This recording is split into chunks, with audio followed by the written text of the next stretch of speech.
Ghost of Yotei brings back a lot of the quality of life improvements from Tsushima, plus changes a fair few things like the camera perspective, a bunch of new modes to try, and a really critical setting that you should change to improve the minigames. Let's go!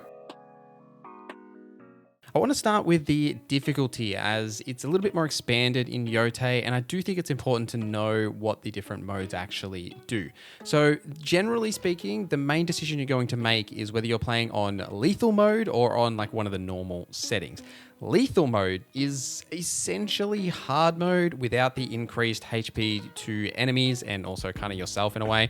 You will deal additional damage to enemies and they will deal significantly additional damage to you, as you can see in this footage, compared to, say, the damage that I receive when I'm on lethal difficulty versus the normal difficulty. This does actually extend to the enemy aggression as well. There is a specific setting in the custom settings for this, but you will notice on lethal, enemies are way more aggressive and things hurt so much more, and you've really got to use a lot of your tools, like all your quick fire tools. Obviously stealth is even better in lethal mode as well, but you definitely can't get away with making mistakes like you can just sort of on the normal difficulty, even hard to some degree, because you do have a little bit of that extra health pool in hard compared to lethal as well. Now, if you want some sort of a hybrid, what I really like about Yotei is that you can actually set this yourself. There is a custom option and you can set it based on enemy aggression, how much damage they do, stealth, etc. All these options are here, so you can change it. Personally though, if you want my opinion, I do recommend to just play on the medium difficulty for your first run through, or custom if you want to tweak things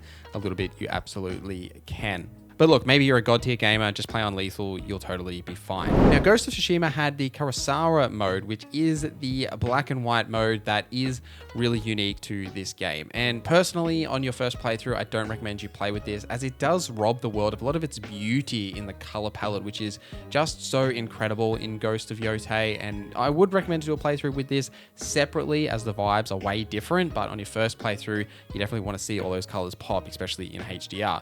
Now, the other two modes though are things that I would actually consider toggling on and off depending on what you're doing during your gameplay. One that I would almost never turn off is the miike mode. This is really cool. So what this does is it adds more mud and blood and uses a tighter cinematic camera. The camera difference though, pretty like minimal, not really noticeable to me personally, but it's those additional effects. Like there's so much more blood splatter and mud splatter when you attack enemies and you're like rolling around in the mud. Just looks really cool, and like I really like the aesthetic of it. I've left it on through a fair chunk of my overall gameplay, but it's just a fun mode that you can turn on that doesn't drastically change the way the game feels. It just adds a lot more particle effects and adds kind of like a cool factor, I guess, is the way you could describe it. The watanabe mode is one that I would turn on occasionally to test if you like lo-fi music. I personally listen to a lot of lo-fi music while I'm working, but essentially what this does is it'll just play lo-fi music while you're out exploring, doing quests and everything. It does turn it off in certain cutscenes, so it doesn't impact the cutscene that is actually occurring.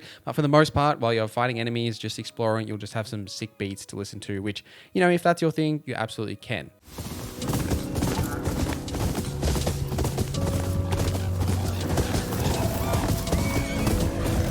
Now, I didn't want to make this a full section, but there are 4 different graphics modes. Quality, targeting 30 FPS. Performance, targeting 60 with a lower resolution. Ray tracing, targeting 30 with an even lower resolution than quality because of the 30 FPS and the ray tracing target. And then Ray Tracing Pro, which is for the PS5 Pro. If you've got a Pro, just run Ray Tracing Pro. If you don't, I would just play it on performance because, you know, a game like this, an action game, you do want that 60 FPS in my opinion. Target lock. This is an interesting one. So in Ghost of Tsushima, this was added after launch, and Yotei has it at launch, plus a multitude of camera settings that can either make the game feel like Tsushima or the new way the camera works in Yotei. So we'll start with target lock first. Should you use target lock? Essentially what this does is it allows you to press up on the D-pad and like target lock on to an enemy, and then you can move the right analog stick around to flick between them. Should you turn this on?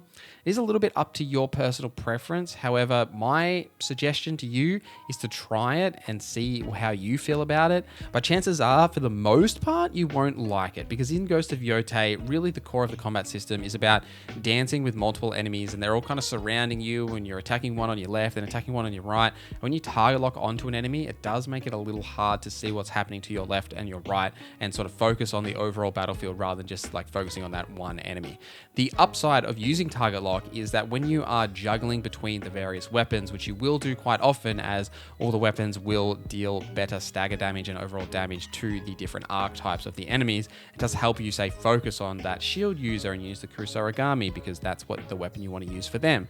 But ultimately, in my opinion, I don't think it necessarily is worthwhile. The other options are the camera options. Now, the camera is different in Ghost of Yotei in that there is like a subtle target lock, which is also why I think it's not beneficial to actually use the target lock setting, in that what that means is that the camera will keep the enemies in focus without you having to move the right analog stick. You can change this in the settings. If you jump in to the gameplay settings, there is an option there where you can actually change the melee camera, the last man, and the dual camera to be much similar to Tsushima, where you've actually got to move the right analog stick like it used to be. And that's kind of the difference here. Like in Tsushima, I probably would have recommended target lock because you had to move the camera yourself a lot, whereas here it kind of loosely keeps things in focus for you. You don't really need to, and it helps you really focus the battlefield. I actually quite like the way the camera has changed in Yotei. I low-key hate QuickTime events in like every single video game ever. It's like the bane of my existence. I always go into the settings and turn them off or make them easier if I can.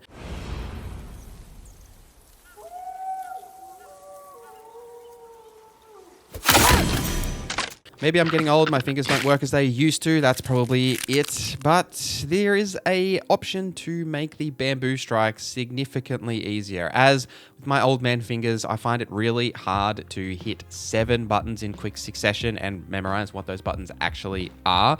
Now in the accessibility settings, you can go and enable the rapid button press simplified. This doesn't change what you need to do for the bamboo strikes at all. You still need to press those buttons, except now there's no time limit. So you can just take literally days to press the final button or any of the buttons in the sequence. You don't have to do it as quickly as possible. Really, really like this change, and I do highly recommend you enable it. Just makes that process a little bit easier, as you want to do a lot of these bamboo strikes because you do want the spirit. Now, something to note is that when you get enough spirit, you'll actually start to regen spirit out of combat as well. And spirit's fantastic as you'll use it in combat for any like special moves and also mainly for healing, as that's the main reason you use it. But it's just really beneficial to have as much spirit as you can, and this will just make that bamboo strike process a little bit easier. The coin game is 100% worth doing, not only to earn a decent amount of coin, as each gambling den you can continually play the game. As long as you win, you'll net yourself up to about 1,000 coins per win, depends on the gambling den and how much coin you have.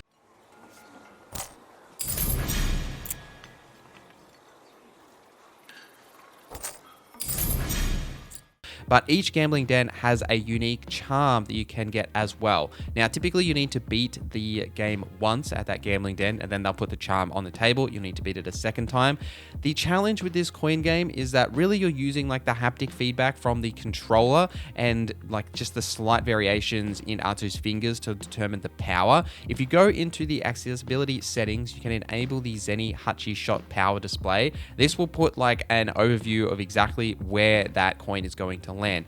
Hugely beneficial. It makes aiming shots significantly easier, especially the longer shots, because you can really tell how much power you're actually putting behind those hits. I always found that like the haptics and just the finger movements were never really 100% accurate. Like I never felt exactly like I was doing the right amount, or sometimes I would make a hit and feel like it should hit and it didn't. And this just really alleviates that because it shows you exactly how far the coin is going to go. So you can really make that perfect shot every time. And it essentially trivializes this coin game, as you always go first, and as long as you don't make a mistake, you'll just win every time, which, you know, isn't necessarily a bad thing, right? Like winning is pretty good. Generally though, I do recommend to do the gambling den coin games in each of the regions of the map, as they all do have a unique charm that you can get from them. Probably one of the better ones comes from Teshio Ridge, which is a charm that makes your arrows silent on impact. So your arrows are completely silent from that point onwards, but they're all pretty solid, but definitely something you should do, as each region does have an inn. So when you check in with that in, make sure you do the gambling mini game to get the charm that they do have available and earn yourself a couple of extra coin that you can spend on a few other things. A quick one and a combat tip to close us out. You can turn off the mask/helmet from the cutscenes in the settings,